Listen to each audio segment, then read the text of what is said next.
here we are after our 100 plus days at home. We are officially in phase 2 of our reopening, and isn't it a sign of relief? It already feels like things are lifting and we can breathe easier. And last week I went on my very first social distance group bike ride. And it was really nice to ride with a group of fellow riders, to chat and to really enjoy the city. And it was also the very first time I ordered a sandwich and I ate it outside of my home. Yeah. And it felt good but weird at the same time. It was weird because all of us were just kind of milling around on the street, keeping our distance and trying to prevent our sandwich sauce from dripping all over our shoes. So during the past few weeks, I've also been trying to get the boys outside, and I try to do creative things. And one of the things we've been doing is building bike ramps. Yeah. These are just kind of makeshift ramps that are built out of scrap lumber that we have. And they're kind of wiggly and wobbly, but the boys, especially Eli, has been really enjoying jumping on these ramps. So over time, the ramps have been getting higher and higher, but comes the problem. They are also getting much more unstable and wobbly. But I guess wobbly is part of the fun. So I created these setups and I tried different permutations, and I urged them, try it out. And then Eli, he asks me, Dad, why don't you try these ramps too? Why don't you jump on them with me? And then I paused and I thought to myself, yeah, why don't I try them? How come I'm not leading by example? And then I felt like a daredevil hypocrite. I used to live for these moments. I love these exciting things. So I said this to Eli. I said, when I was your age, when I was young, just like you, I loved these things. I love stunts. The higher, the faster, the better. But now, I just like to watch. I just like to watch you enjoy what I used to enjoy. And besides, imagine if I got hurt. If I got hurt, who's going to fix your bike? And who's going to help you build these ramps, right? And as I thought about what I had said, I felt a bit sad for myself. I lamented that I've changed. I don't seem to have that risk-taking streak that I used to have in my younger days. And I don't seem to be as spontaneous as I used to be. And I felt that I've lost my edge. I don't have that appetite for doing these daring things anymore. So in my sadness, I began to self-justify. And I thought to myself, okay, been there, done that. And besides, Brian, you can do this anytime that you want. But you're not a spring chicken anymore. And you're too old for this stuff. And it's true. At my age, getting hurt just isn't worth the risk anymore. And then I started to think about other areas in my life. I started to wonder, have I lost my drive? Have I become complacent? Have I become so comfortable with my life? Where I am right now, is it all going downhill from here? Am I just settling in? And I know by human nature, we are all creatures of comfort and habit. And we gravitate towards those things which are comfortable. So we create patterns that bring stability and predictability. Because no one chooses to be in these unsettling, risky situations for extended periods of time. So that's why I wondered if I had become complacent. I thought to myself, when was the last time I actually took a risk? When was the last time I did something without overthinking and I just went with my heart? Today, I want to be as clear as possible and as practical as possible with you. Your faith, your spiritual life is one area that you must not become complacent. You cannot be satisfied with your faith. It's God's will that you look to Jesus and continue to strive and follow Him so you can become just like His Son. And as you follow Jesus seriously, this will put you in situations that will be risky. Being faithful will make you feel at times uncertain and unpopular. Following Jesus is not easy, and it will almost always put you at odds with the world. It will cause people to look at you funny or think of you funny. It may put you at odds with your friends and even your spouse. But this is what it means to be faithful. So the story I want to look at today is a very familiar one. It's the miracle story of where Peter finds himself testing his faith by walking on water for at least a moment. So here's what happened. All the disciples, they were sent to go across to the other side of the Lake of Galilee while Jesus stayed behind to pray. And it was late at night, and the winds over the lake began to pick up. And the water became violent and treacherous. And they worked really hard to row to get across. And they were almost over on the other side when one of them spots a figure on the lake. And it made no sense because it looked humanly, like oddly human-like. But these blue-collared disciples, they're not men who are easily frightened. But when they saw this ghost of a man coming at them, they panicked. They cried out. But then the man speaks out. "It is me. Do not be afraid." And as soon as it dawned on them it was Jesus, something comes over Peter. He is suddenly emboldened with wonderment, and his heart explodes with passion and desire. He wanted to experience the impossible, to walk on water. So he jumps to his feet and he says, "Lord, if it is you, tell me to come out to the water." And Jesus says, "Peter, come." And without much thinking or analyzing, Peter steps out of the boat, eyes on Jesus, and he is suddenly standing on water. He is actually walking on the water. And to the disbelief of everyone, Peter is doing the impossible. And this is a powerful miracle. This was literally impossible and still is impossible. Now, the rational part of my brain still finds miracle stories baffling. With the way that my brain works and with my science background, I've always tried to look for possible explanations behind these miracles. And a number of years ago, I came across a possible scientific explanation. It's called the spring ice theory. So in this 23-page scientific paper, it appeared in the Journal of Paleoluminology, or Paleoluminology, which is the study of the history of lakes. Anyways, the study basically says Jesus probably was walking on a sheet of ice. Now, in modern times, the Sea of Galilee, or the Lake of Galilee, has never ever frozen. But these scientists, the Israeli and US scientists, they say that the geological core samples from 2,000 years ago showed that the lake was much colder back then. So it would be possible that the lake was frozen back then. So they suggest that this was not a miracle at all. So does it sound logical? Possible? Probable? Now, what am I saying to you? I am not saying that this was a fake miracle. Not at all. What I am saying is that faith rests on God. It does not have to be logical. We don't have to have a logical explanation for everything. We faithfully follow Jesus even when it doesn't make logical sense to the world.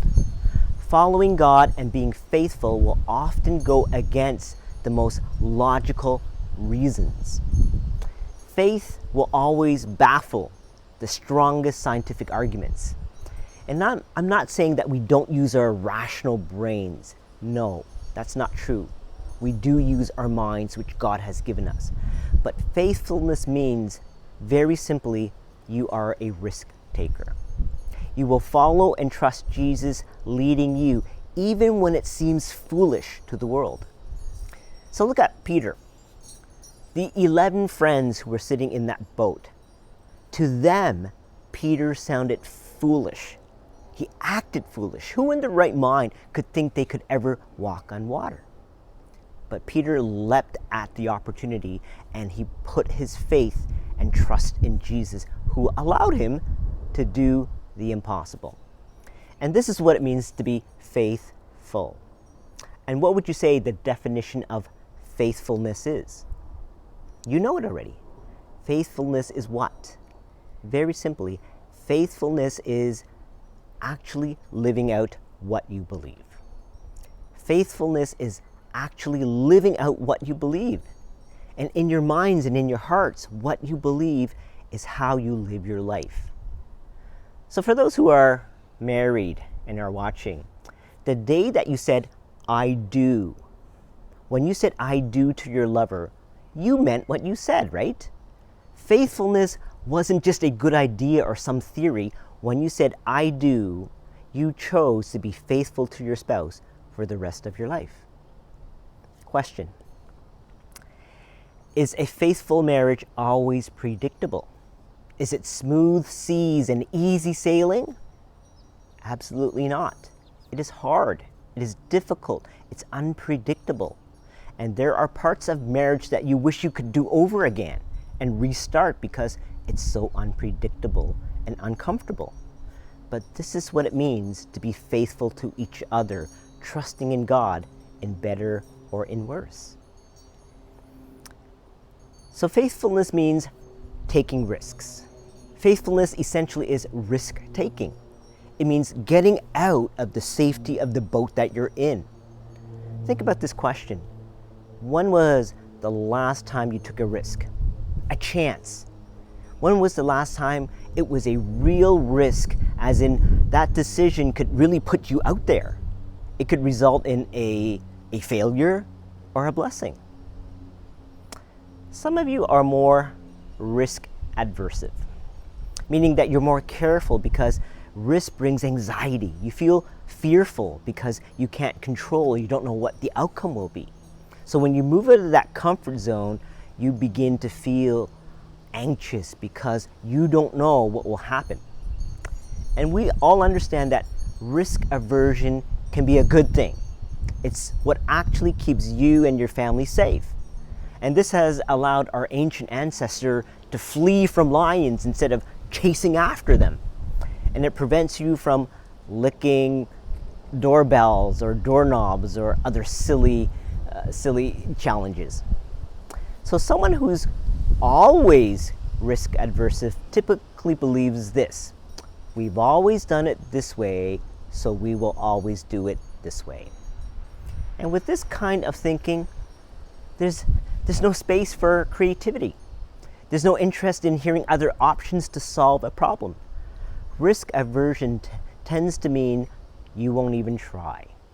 So if this describes you, then I will say this to you: you're missing out. You are missing out on God's work. So don't be so afraid. Take some risks. Take some small risks at the beginning, and this will eventually grow over time as God gives you more faith. And gathering as we are as Christians is a good thing. It's good for training and supporting and equipping us. But God calls us out. We have to get out of this holy huddle because God actually sends us out. So if you want to see God at work, listen and respond when He calls. Stay safe. Stay safe. We've been saying this a lot and hearing this a lot these days. At the end of a phone call, at the end of a Zoom call, at the end of your email. Stay safe. It's kind of become the standard thing to say when you're actually saying goodbye. My friend, Pastor Ryan Dewick, he's blogged about this, and he made me think about these two words: stay safe. I guess we're relatively safe in our homes, but in reality, life is not safe. It's never been. This is what he writes in his blog.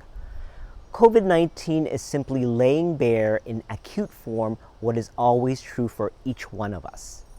In all of our human living and doing has risk attached to it. Bad things are always happening around us. Sickness and disease stalks us at all time. We manage to ignore these realities most of the time, but that doesn't make them any less real. Isn't that so true? We are never really safe. But while we're in this temporary and relatively safer place, this is the time that we equip ourselves. This is the time that we are in the boat and we prepare. This really is the time that we do the work of prayer, meditation, listening, studying, and doing your spiritual workout. And this is preparation so that as God calls, as He will, you can respond to Him in faith. And you eventually have to get out of the boat. To live as faithful people, we must get out. I love how author John Ortberg had said it in his book. This is what he says: if you want to walk on water, you got to get out of the boat. There is someone inside of us who tells us there is more to life than sitting in the boat. You were made for something more, to leave the comfort of routine existence and abandon yourself to the high adventure of following God. It is an adventure to follow God. We are definitely made for something more. God's plan for you and me is to turn the world to Christ. When Jesus told Peter, "Come," Peter trusted Jesus and took a step of faith, and he experienced the impossible. And Peter teaches me that I have to do the same thing. You have to do the same thing. We all must step out when Jesus invites us to. And we need to move when the Spirit prompts us to. And God always invites. He knows when that time is ready for us. And notice, Peter didn't just jump out of the boat without first asking. He asked Jesus, and Jesus responded, "Peter, come." So it's your job to be diligent in your preparation to know when that time comes. God has an amazing plan for you and for me, but we must be always willing with a prepared heart to respond. And let's not forget what actually happened to Peter. It wasn't a complete success story. Verse 29b. Peter got out of the boat, started walking on the water, and came towards Jesus. But when he noticed the strong wind, he became frightened. And beginning to sink, he cried out, "Lord, save me." Jesus immediately reached out his hands and caught him, saying to him, "You of little faith, why did you doubt?" So Peter, he was doing so well. For those first few steps, they were historic. They were epic. But then he lost his focus. He saw the rough waves. He felt the wind all over him, and he took his eyes off Jesus. And that's when he started to go down. Panic began to set in because he doubted. And he yells out, "Lord, save me." And Jesus grabs him and pulls him back out. Okay, let's pause here. At this point in the story, most people conclude that Peter failed. He started off strong, but he just couldn't carry through because he doubted. He lost his faith and he started to sink. So who really is the winner in this story? Who's the winner and who's the failure? Could we say that the disciples, they were in the boat? Could we say they're winners? Because they didn't sink, they didn't panic, but they didn't even have the faith to try. So I still think Peter is the winner in the story. He's the one that responded in faith when Jesus called him. And for a moment, he put behind those fears and he just went for it. He tried and he failed, but the story doesn't end there. Jesus picked Peter up again and Peter learned his lesson. I don't think Peter's faith got weaker. No, in fact, Peter's faith got even stronger. Failure was an opportunity for him to grow and to learn to trust Jesus even more. It was the famous poet Lord Tennyson, he wrote this: "It is better to have tried and failed than to live life wondering what would have happened if I had tried." He's also the same author of this even more famous quote: "'Tis better to have loved and lost than to have never have loved at all." So there is much that God calls us towards, but we have to be, again, willing to get out of the boat, take those steps of faith. And fear will always be there. The storm didn't go away, but God gives us strength. He's given you youthfulness and health, and God wants to use all of you in great ways, but it requires you to be faithful, living out what you believe. So I do hope what I have said has been clear to you. Responding in faith will always put you to the test, but we keep our eyes focused on Jesus. The fears won't completely disappear. They're on the periphery here, but they are only secondary because Christ is calling us forward, one step at a time. Okay, I think I've said enough for this week. So remember, if you want to walk on water, you have to get out of the boat. And I pray that God will bless you and give you greater faith to live out your salvation. Amen.